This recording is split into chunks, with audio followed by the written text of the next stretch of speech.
guys, napanood nyo na ba ito guys? Itong trending video na to ngayon guys sa Facebook. Isang creator ng FB Reels ang napaiyak sa sobrang sama ng kanyang loob dahil sa hindi makatarungang ginawa sa kanya ni Meta sa kanyang dashboard.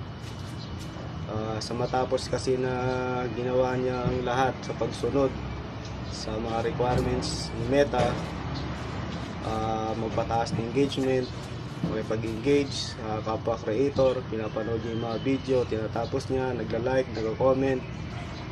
Ang nangyari, naging pula pa rin ang kanyang dashboard. So ayan, sobrang sama na loob niya, napaiyak na lang siya.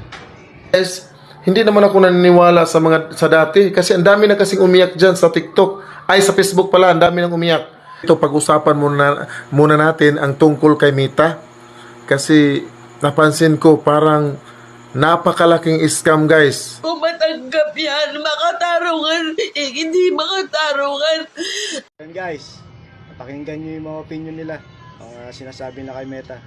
So kayo lang bahala humusga. Good luck.